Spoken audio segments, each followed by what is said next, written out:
السلام علیکم ورحمۃ اللہ وبرکاتہ۔ سورۃ البقرہ آیت نمبر 43۔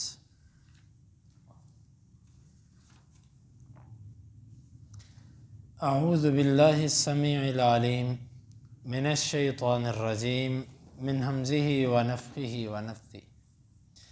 وَأَقِیمُوا، اور تم قائم کرو، الصلاۃ، نماز، وَآتُوا، اور تم ادا کرو، الزکاۃ، زکوٰۃ، وَارْکَعُوا، اور تم رکوع کرو، مع، ساتھ، الراکعین، رکوع کرنے والوں کے۔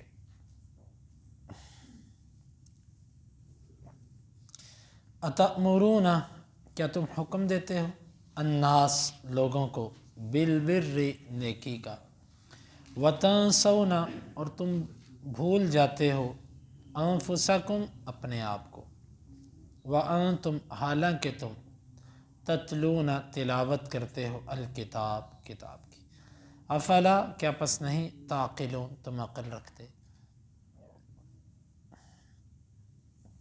وَأَقِیمُوا الصَّلَاةَ وَآتُوا الزَّکَاةَ، اور تم نماز قائم کرو اور زکوٰۃ دو، وَارْکَعُوا مع الراکعین، اور رکوع کرنے والوں کے ساتھ رکوع کرو۔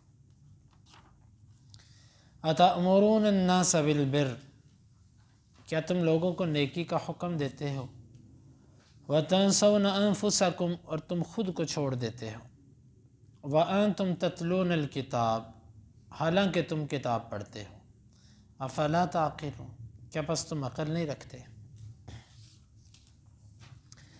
ابتدائی خطاب تو اہل کتاب سے ہے، یہودیوں سے، عیسائیوں سے، لیکن اس سے مراد ہر انسان ہے۔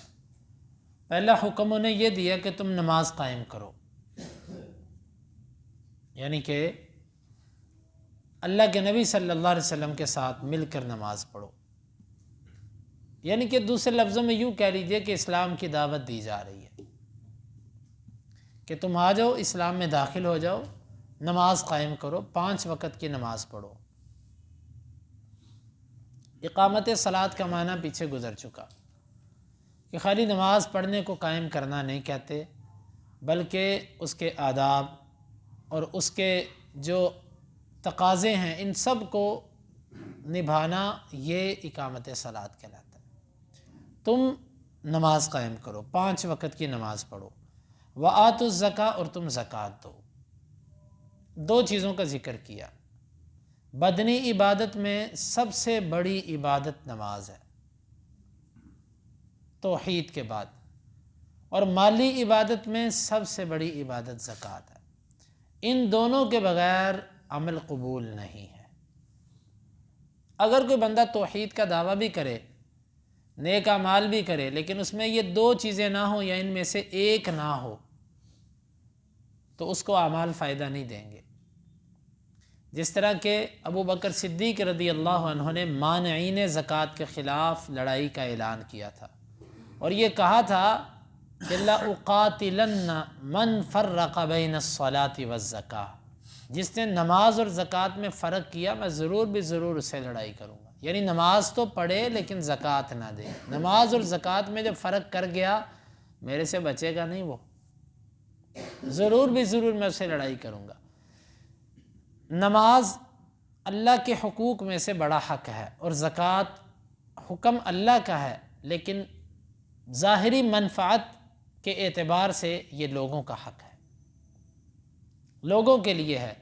تو 2 حقوق اللہ اور حقوق العباد میں سے 2 مرکزی چیزوں کا ذکر کر دیا کہ تم زکوٰۃ بھی دو اور نماز بھی پڑھو، اور یہ دونوں کام کرو۔ زکوٰۃ محمد صلی اللہ علیہ وسلم یہودیوں کو کہا جا رہا ہے کہ ان کو زکوٰۃ بھی جمع کرواؤ اپنے مالوں کی، تاکہ اس کو وہ مستحق لوگوں تک پہنچائے، اور نماز بھی قائم کرو۔ وَارْکَعُوا مَعَ الرَّاکِعِینَ، اور تم رکوع کرو رکوع کرنے والوں کے ساتھ، یعنی مسلمانوں کے ساتھ باجماعت نماز پڑھو۔ بعض اہل علم نے رکوع کی توجیہ اس لیے لکھی، کہتے ہیں کہ یہود کی نماز میں رکوع نہیں ہے، ان کی نماز میں رکوع نہیں ہے، یہ بعض مفسرین نے لکھا ہے، اللہ عالم بالصواب۔ لیکن یہ بعض دفعہ رکوع کا لفظی معنی تو ہوتا ہے الانحناء، جھک جانا، اور شرعی طور پر رکوع کا معنی یہ ہوتا ہے کہ انسان اپنی کمر کو جھکائے، کمر اور گردن بالکل سیدھی ہو اور ہاتھ اس کے گھٹنوں کے اوپر ہوں اور انگلیاں اس کی کھلی ہوئی ہوں اور گھٹنوں کو اس نے پکڑا ہو اور بازو بھی اس کے سیدھے ہوں اور ٹانگیں بھی اس کی بالکل سیدھی ہوں۔ یہ ہے رکوع کا طریقہ۔ لیکن یہاں پر رکوع سے مراد پوری نماز ہے۔ اس کو عربی زبان میں کہتے ہیں کہ تسمیۃ الکل باسم الجز، جز کے ساتھ کل کا نام رکھ دینا۔ جس طرح ہم بعض دفعہ کسی چیز کی اہمیت بیان کرنے کے لیے کہتے ہیں لو اصل چیز ہی وہ ہے۔ مثال کے طور پہ ایک مثال لیتا ہوں، کوئی بندہ آپ کے لیے کوئی کھانا بناتا ہے اور اس میں وہ نمک نہیں ڈالتا، تو آپ کہہ دیتے ہو لو نمک ہی سے تو سارا سواد ہے، نمک ہی تو اصل چیز ہے، تم نے وہ نہیں ڈالی تو کیا ڈالا۔ اب یہ مطلب تھوڑی ہے کہ وہ خالی نمک آپ کے آگے لا کے رکھ دے اور آپ نمک سے روٹی کھا لیں۔ آپ کے بات کرنے کا یہ مقصد تو نہیں ہے نا کہ اصل تو نمک ہوتا ہے جو تم نے ڈالا نہیں ہے، بلکہ آپ وہاں پر نمک کی اہمیت بیان کرنا چاہتے ہیں۔ مراد پورا کھانا ہی ہوتا ہے۔ یہاں پر رکوع کی اہمیت کے پیش نظر رکوع کا ذکر کر دیا۔ اس کا مطلب یہ نہیں ہے کہ تم صرف رکوع کر کے بھاگ جاؤ، نہ قیام نہ سجدہ نہ تشہد، کچھ بھی نہیں۔ نہیں، یہ رکوع کی اہمیت کے پیش نظر، اور حقیقت کے اندر رکوع کہتے ہیں سر جھکانے کو رب کے آگے۔ گویا کہ رب العالمین کو اپنے آگے سر جھکانا اتنا محبوب ہے کہ اللہ تعالیٰ نے پوری نماز کو رکوع کا نام دے دیا۔ تم رکوع کرنے والوں کے ساتھ رکوع کرو، یعنی نماز پڑھنے والوں کے ساتھ نماز پڑھو۔ اب یہاں پر مفسرین نے مفصل بحثیں کی ہیں کہ نماز با جماعت فرض ہے کہ واجب یا سنت مؤکدہ کیا ہے۔ دونوں طرف علماء ہیں۔ کچھ علماء کہتے ہیں نماز با جماعت پڑھنا فرض ہے۔ جو فرض یعنی با جماعت نماز نہیں پڑھتا قصدن، وہ ایک فرض کا تارک ہے اور گناہ گار ہے۔ اس پر وہ دلائل پیش کرتے ہیں۔ دوسری طرف علماء وہ کہتے ہیں کہ نماز با جماعت کی اہمیت بہت زیادہ ہے، قصدن اس میں تساہل کرنے والا یقیناً بہت بڑی کوتاہی کا مرتکب ہے۔ لیکن نماز با جماعت وہ کہتے ہیں کہ اس کو فرض کا درجہ نہیں دیا جا سکتا، مؤکد ہے، سنت ہے، بڑی تاکید ہے، لیکن فرض نہیں۔ ہاں یہ بات اپنے ذہن میں پہلے بٹھا لیں کہ اگر نماز کے بارے میں یہ ثابت ہو جائے کہ با جماعت فرض تو نہیں ہے، لیکن اس کا یہ مطلب نہیں ہے کہ لوگ اس میں تساہل برتنا شروع کر دیں۔ نماز با جماعت سے پیچھے رہنے والا بندہ خسارے سے نہیں بچ سکتا، اور بعض دفعہ اس کا وبال اتنا برا ہوتا ہے، قصداً نماز کو ترک کرنے والا بندہ بعض دفعہ نماز سے بھی جاتا ہے، بعض دفعہ اس کی سزائیں بڑی سخت ملتی ہیں۔ لیکن ایک علمی بحث ہو رہی ہے کہ علمی طور پر با جماعت مسجد میں نماز پڑھنا فرض ہے کہ سنت مؤکد ہے۔ مؤکد کا مطلب جس کی بڑی تاکید آئی ہے، تو اس میں راجح بات واللہ عالم بالصواب وہ یہی ہے کہ یہ سنت مؤکد ہے، فرض کے درجے پر یہ حکم نہیں ہے۔ اس پر دلائل ہیں جس کو کسی اور موقع پر بیان کریں گے۔ ورکعوا مع الراکعین، رکوع کرنے والوں کے ساتھ رکوع کرو۔ ایک نماز جو ہوتی ہے جو با جماعت پڑھی جاتی ہے وہ 27 درجے افضل ہے اس نماز سے جو اکیلے پڑھی جاتی ہے۔ اور آپ صلی اللہ علیہ وسلم نے فرمایا کہ جب بندہ اکیلا ہوتا ہے تو شیطان اس کے پاس ہوتا ہے، اور جب بندہ 2 کے ساتھ ہوتا ہے تو شیطان دور ہوتا ہے، اور جب بندہ 3 کے ساتھ شیطان زیادہ دور، اور جب پوری جماعت کے ساتھ ہوتا ہے شیطان، یہ آخری بات میری ہے، جو جتنے زیادہ لوگوں کے ساتھ ہوتا ہے شیطان ان سے اتنا دور ہوتا ہے۔ تو جو جماعت کے ساتھ نماز پڑھتا ہے بندہ، جماعت کے ساتھ جو نماز پڑھتا ہے، ظاہر ہے وہ اکیلا تو نہیں ہوتا، ایک پوری جماعت ہوتی ہے، تو شیطان اور وسوسے بھی کم ہوتے ہیں۔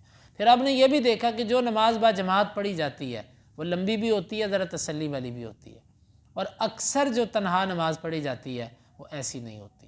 ہاں بعض دفعہ اللہ تعالیٰ رحم کر دیتا ہے بندے پر کہ بندہ بڑے خشوع سے پڑھتا ہے، لیکن عموماً ایسے ہوتا ہے کہ جو نماز اکیلے بندہ پڑھتا ہے یہ اس فرض جماعت کے ساتھ پڑھی ہوئی نماز کے برابر نہیں ہوتی۔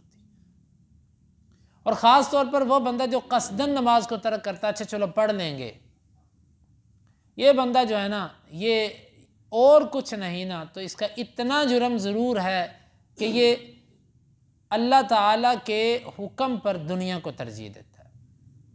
دکان کی وجہ سے، دوستوں کی وجہ سے، گپ شپ کی وجہ سے، کھیل کی وجہ سے، کسی اور اپنی مصروفیت کی وجہ سے جو بندہ جان بوجھ کے نماز کی اہمیت، بعد جماعت نماز کو کہتا ہے اچھا میں پڑھ لوں گا، یہ بندہ گویا کہ اس کے نزدیک اللہ کے حکم کی کوئی اہمیت نہیں ہے، اسی لیے یہ غیر کو اللہ کے حکم پر مقدم کر رہا ہے۔ وہ پڑھ لیں گے، نماز تو پڑھی جائے گی، نماز کہاں جانے لگی ہے، کہیں نہیں جاتی نماز۔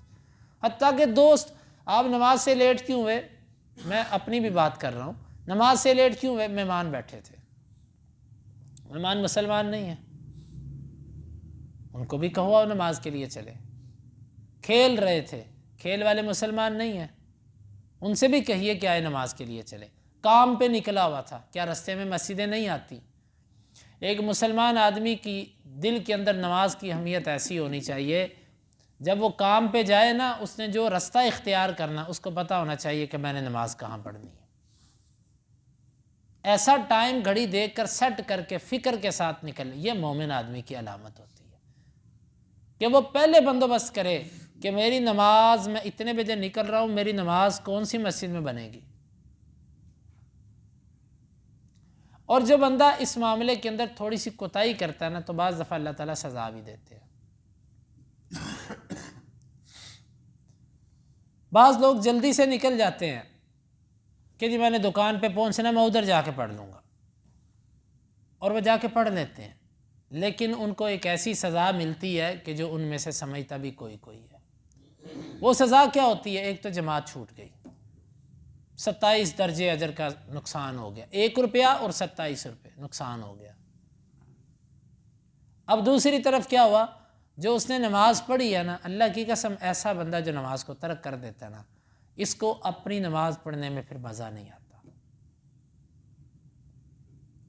کئی دفعہ ایسے ہوتا ہے، بندے کو لالچ ہوتا ہے کہ اچھا بھائی ابھی میرے پاس نا ابھی نماز میں ادھر 25 منٹ پڑے ہیں، یہاں 1:45 نماز ہے، اور فلاں مسجد کے اندر 1 بجے نماز ہے، تو 25 اور 15 یہ جناب بن گئے 40 منٹ، تو 40 منٹ میں تو میں ادھر پہنچ ہی جاؤں گا، میرا سفر بھی طے ہو جائے گا اور ادھر جماعت بھی نماز بھی مل جائے گی۔ ایسے آتا ہے نا لالچ انسان کے دل میں، ہوتا کیا، رستے کے اندر اشارے بند ہو جاتے ہیں، ٹریفک بند ہو جاتا ہے، پھر بندہ استغفار کرتا ہے، اللہ معاف کر دے، غلطی ہوئی، ایسے نہیں کرنا چاہیے تھا۔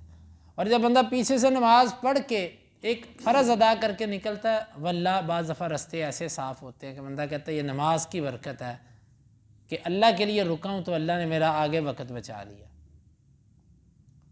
تو ہم اپنے ذہنوں کے اندر یہ بات بٹھائیں، نماز تو پڑھتے ہی ہیں سارے بھائیو، یہ مزہ نہیں ہوتا، مزہ یہ ہوتا ہے کہ بعد جماعت نماز پڑھی جائے۔ دیکھیں ایک چیز ہے، ایک آپ کے ذمہ حق ہے، آپ اسے ادا کرتے ہیں، کرنا آپ نے ہے، اگر آپ وقت پہ ادا کر دو تو آپ کو اللہ کی طرف سے اضافی انعامات ملیں گے۔ اور دوسرا یہ ہے کہ وقت آپ نے پھر بھی دینا ہی دینا ہے، لیکن اس موقع پر نہیں دیتے، ذرا لیٹ کر کے دیتے۔ اللہ رب العالمین کے ہاں آپ کی غیر حاضری بھی لگی، تاخیر بھی لکھی گئی، اور وقت پھر آپ نے دیا اور وہ اجر بھی نہ لیا۔ تو ہم اپنے ذہنوں کے اندر یہ بات بٹھائیں، میں دنیا کے کسی کام کے اندر ہوں، اللہ کی قسم آپ کا کوئی بندہ، کاروباری بندہ آپ سے میٹنگ کرنے کے لیے آ جائے، جتنا مرضی بڑا افسر ہو، آپ کا وقت عین اس موقع پر ملاقات کا ٹائم بنا جس موقع پر آپ کا نماز کا وقت ہو گیا تھا، اب پتہ چلے گا آپ کے نزدیک کیا اہم ہے، دنیا اہم ہے کہ آخرت اہم۔ بعض دفعہ آپ کسی بندے سے، افسر سے ملاقات کے لیے جاتے ہیں، کسی کمپنی کے بڑے مینیجر سے آپ نے ملاقات کرنی، کاروباری ڈیل ہے اس کے ساتھ، اس نے کہا جی ٹھیک ہے جی ویٹ کریں، ابھی اندر کچھ اور گیسٹ بیٹھے ہوئے ہیں، مہمان ہیں اندر، تھوڑی دیر انتظار کریں، آپ باہر بیٹھ کے انتظار کرتے ہیں، ادھر سے مؤذن کہتا ہے اللہ اکبر اللہ اکبر، ادھر سے آپ کو آواز آ جاتی جی آ جائیں سر، آ جائیں، اب آپ کی باری ہے، اب پتہ چلے گا آپ کا، آپ کہیے نہیں اب مجھے میرے اللہ نے بلا لیا، اللہ اکبر اس کا معنی ہے اللہ سب سے بڑا ہے۔ تو میں اس چیز کا عقیدہ رکھتے ہوئے اگر آپ کے پاس بیٹھ جاؤں اور ادھر حی علی الصلاۃ حی علی الفلاح بھی ہو، اور میں آپ سے دنیا کی کاروباری ڈیل کرتا رہوں، تو یہ اللہ سے محبت نہیں ہے، یہ اللہ سے محبت نہیں ہے۔ تو میرے بھائیوں، آپ ایک سیل مین ہیں، آپ ایک دکاندار ہیں، آپ ریڑھی لگا کر سودا بیچتے ہیں، آپ پھیری لگاتے ہیں، آپ کچھ بھی ہیں، کوشش ہمیں کرنی ہے کہ ہم نے با جماعت نماز پڑھنی ہے، اور با جماعت نماز پڑھنے کی کوشش وہاں کرنی ہے جو افضل ہو۔ افضل کیا ہے؟ وقت داخل ہوتے ہی جو نماز پڑھی جاتی ہے نا، یہ سب سے افضل ہے۔ اللہ کے نبی صلی اللہ علیہ وسلم کا یہ معمول تھا۔ عائشہ رضی اللہ عنہ کی روایت ہے کہ 2 موقعوں کے سوا اللہ کے نبی صلی اللہ علیہ وسلم نے کبھی نماز لیٹ نہیں کی تھی۔ ایک دفعہ جب جبریل نے آ کے آپ کو نمازوں کے اوقات بتائے تھے، پہلے دن نمازیں اول وقت کے اندر پڑھائیں، دوسرے دن نمازیں آخری وقت میں پڑھائیں، اور کہا ان 2 وقتوں کے درمیان نماز کے اوقات ہیں۔ اور ایک موقع پر ایک سائل آپ کے پاس آیا اور اس نے کہا اللہ کے رسول صلی اللہ علیہ وسلم مجھے نمازوں کے اوقات سکھائیے۔ آپ نے فرمایا رک جاؤ، وہ رک گیا، آپ نے اس کو عملاً پڑھ کے دکھائیں۔ یہ 2 موقع ہیں جب آپ نے نمازوں کو اول وقت سے لیٹ کیا، اس میں ایک مصلحت تھی کہ لوگوں کو تعلیم دینا مقصد تھا۔ اس کے علاوہ آپ کی زندگی بھر جو نماز تھی وہ وقت داخل ہونے پر تھی۔ آج آپ کے 2 روحانی مراکز جو آپ نے آباد کیے، ویسے تو ہر مرکز آپ کی تعلیم سے آباد ہے، لیکن مکہ اور مدینہ یہ 2 شہر اللہ تعالیٰ آپ سب کو لے جائے، اور اللہ سے ہم ملتجی ہیں کہ اللہ ہم سب کو اپنے گھر لے جائے، اور اللہ اسی سال لے کر جائے، اللہ ہمیں عمرہ بھی کروائے، اللہ تعالیٰ حج بھی کروائے، کیونکہ کافی عرصہ ہو چکا، جن کو اس گھر سے محبت ہے وہ دلی طور پر کافی جو ہے وہ اداسی کی کیفیت میں ہے۔ اللہ تعالیٰ مومنوں کے لیے اس رستے کو پھر کھول دے، اور اللہ تعالیٰ اپنی رحمت سے اسباب بھی مہیا کر دے کہ اس کے گھر کو جائیں، اس کے گھر کو، اس کے نبی کی مسجد، اور یہ سب معاملات اللہ تعالیٰ ہمارے لیے آسان کر دے۔ ان 2 موقعوں پر آج بھی آپ دیکھیں، واللہ خواہش ہے کہ کاش ہم بھی اس پر عمل پیرا ہوں۔ مسجد نبوی ہے یا حرم ہے یا سعودیہ کے اندر باقی مساجد کی میں بات ابھی نہیں کر رہا، کیونکہ میں اللہ کے نبی صلی اللہ علیہ وسلم کی 2 آباد کی ہوئی مساجد کی بات کر رہا ہوں۔ ان دونوں مسجدوں کے اندر آپ دیکھ لیں، وقت داخل ہوگا نا جیسے ہی، اسی وقت اذان ہوگی، اور اس کے 15 منٹ بعد، 10 منٹ بعد، 12 منٹ بعد، جو بھی مقرر انہوں نے رکھا ہوا ہے، اس کے بعد نماز ہو جاتی۔ ایسے ہے کہ نہیں ہے؟ ہم نے فکس کیا ہوا ظہر 1 بجے پڑھنی ہے، ہماری فکس ہے جی، بڑی زور لگا کر زور پیچھے لائیں گے نا جی، 1:45 کر دیں جی، بس 5 منٹ پیچھے کر دیں جی، 10 منٹ پیچھے کر دیں۔ ہم جب اپنے آپ کو کہتے ہیں کہ ہم حدیث کے پاسبان ہیں، ہم حدیث پہ عمل کرنے والے ہیں، بھئی کون لوگوں کو دکھائے گا عمل کر کے حدیث پر؟ اسی طرح عصر کی نماز ہے، ہم نے یہ بھی ایک گھڑی بنائی ہوئی ہے کہ 15، 30، 45 اور پورا، یہ بھی ایک ہمارے ذہن کی ہے نا، سیٹ بنا رکھے ہیں 4 ہم نے، ان 4 سیٹوں کے اندر نماز گھومے گی۔ اور میں نے شاید اپنے بعض دروس کے اندر یہ بتایا تھا کہ عصر کی نماز کا جو افضل وقت ہے نا، وہ تقریباً 40 سے 45 منٹ ہوتا ہے، افضل وقت جب وقت داخل ہو جاتا ہے۔ اور اکثر ایسے ہوتا ہے کہ جو لوگ یہ دعویٰ کرتے ہیں نا کہ ہم اول وقت میں نماز پڑھتے ہیں، بعض دفعہ آج کل جو بندہ 4 بجے نماز پڑھ رہا ہے نا، اس کی نماز سلام پھرنے سے پہلے وہ افضل وقت سے نکل گیا ہوتا ہے۔ اس میں نمازوں کے وقت داخل ہو، اذان ہو جانی چاہیے، اس کے 15 منٹ بعد نماز ہے، 20 منٹ رکھ لیں آپ، سستی تو جتنی مرضی ڈالتے جائیں نا، آپ 25 منٹ رکھیں گے لوگ 25 بعد آئیں گے، آپ 30 رکھیں گے لوگ 30 بعد آئیں گے، اب تو لوگ گھڑیوں پہ چلتے ہیں، آپ 15 رکھیں گے 15 بعد آئیں گے لوگ۔ اسی طرح چلے مغرب الحمدللہ قائم ہے، مغرب سب جگہوں پر تقریباً ایسی کیفیت ہے، اور اس کے بعد عشاء ہے، چلیں عشاء کا بھی معاملہ جتنی لیٹ پڑا جائے ٹھیک ہے۔ آج آ کے ہمارے ہاں جو تقصیر ہوتی ہے نا سب سے زیادہ، وہ 2 نمازوں میں ہوتی ہے، ظہر اور عصر کے اندر، اور سب سے زیادہ تقصیر ظہر کے اندر ہوتی ہے۔ تو بعد میں یہ عرض کر رہا تھا، میں اپنے آپ کو اور اپنے بھائیوں کو یہ نصیحت کر رہا تھا کہ ہم نماز جہاں وقت داخل ہو، اول وقت ہو، ہم کوشش کریں کہ اول وقت جہاں پر نماز ہوتی ہے وہاں پر نماز پڑھنی ہے، تاکہ فرض جتنی جلدی ادا ہو جائے وہ ہو جائے۔ اللہ کے نبی صلی اللہ علیہ وسلم نے فرمایا من اراد الحج فلیتعجل، جو حج کا ارادہ کرے نا وہ جلدی کر لے۔ کیا مطلب اس حدیث کا؟ حدیث حج کے ساتھ تو نص ہے، لیکن اشارہ اس بات کی طرف ہے جب ایک دفعہ ایک نیکی کا ارادہ کر لو نا، اس کو بس جلدی سے ادا کر دیا کرو، تاخیر نہ کیا کرو، کیا پتہ تاخیر سے پہلے پہلے آپ کی آخری سانس جو ہے نا وہ نکل جائے۔ تو جب وقت داخل ہو گیا بس اول وقت میں پہلے نماز پڑھنی ہے اور با جماعت پڑھنی ہے، پھر اللہ کی توفیق سے اس کی برکات اللہ تعالیٰ دنیا میں بھی ظاہر کرے۔ پڑھنی اللہ کے لیے، آخرت کے لیے، لیکن اس کی برکتیں پھر دنیا پر بھی آپ کے معاملات کے اندر آئیں گی۔ تو اللہ رب العالمین نے ان سے کہا کہ وَارْكَعُوا مَعَ الرَّاكِعِينَ، تم نماز پڑھنے والوں کے ساتھ نماز پڑھو۔ آگے أَتَأْمُرُونَ النَّاسَ بِالْبِرِّ وَتَنْسَوْنَ أَنفُسَكُمْ، اس کی کچھ بات ابھی کرتے ہیں، باقی انشاءاللہ تفصیل اس کی کل کے درس میں۔ کیا تم لوگوں کو نیکی کا حکم دیتے ہو اور اپنے آپ کو چھوڑ دیتے ہو؟ حالانکہ تم کتاب بھی پڑھتے ہو، تمہیں عقل نہیں ہے؟ اللہ تعالیٰ نے اس میں ڈانٹا ہے ان لوگوں کو جو لوگوں کو تو نیکی کا حکم دیتے ہیں لیکن خود نیکی نہیں کرتے۔ یہاں پر ایک سوال پیدا ہوتا ہے، ایک بندہ خود نیکی نہ کرتا ہو، کیا وہ کسی کو نیکی کا حکم بھی نہ دے؟ مثلا میں تہجد نہیں پڑھتا، اب میں لوگوں کو یہ کہہ سکتا ہوں کہ تہجد پڑھو کہ نہیں کہہ سکتا؟ کیونکہ میں تو خود نہیں پڑھتا۔ اور اللہ تعالیٰ نے فرمایا کہ تم لوگوں کو ایسی چیز کا حکم دیتے ہو جس کو تم خود چھوڑ دیتے ہو۔ تو اگر میں لوگوں کو کہوں تہجد پڑھو اور میں خود نہیں پڑھتا تو میں اس آیت کا مصداق تو نہیں ہوں۔ تو بہت سے لوگوں کو اس آیت سے غلطی لگی ہے، بہت سے لوگ اس کا معنی یہ سمجھے ہیں کہ جو کام تم خود نہیں کرتے وہ تم نے کسی کو نہیں کہنا۔ یہ بہت بڑی غلطی ہے۔ ہر انسان کے اوپر دو ذمہ داریاں ہیں، ایک نیکی کرنا اور ایک نیکی کا حکم دینا۔ آپ اگر ان میں سے کسی ایک کو ترک کرتے ہیں نا تو آپ گناہ گار ہیں، لیکن آپ دونوں کو ترک کر دیتے ہیں تو بڑے گناہ گار ہیں۔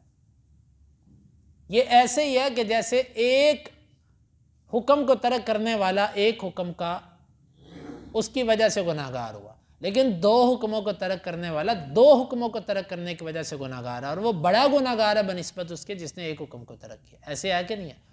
اللہ تعالیٰ نے ہر بندے پر دو حکم لازم کیے ہیں، ایک تم نے نیکی کرنی ہے اور دوسرا تم نے نیکی کا حکم دینا ہے۔ اب ایک بندہ نیکی نہیں کرتا، ایک حکم کا تارک ہے، اب وہ نیکی کا حکم بھی نہ دے، یہ تو دو کا تارک ہو گیا۔ اس آیت کا یہ معنی نہیں ہے، انشاءاللہ اس پہ گفتگو ہم کل کے درس میں کریں گے کہ اس سے مراد کیا ہے، لیکن یہ بات اپنے ذہنوں میں ہم بٹھا لیں کہ اس کا یہ معنی قطعاً نہیں ہے۔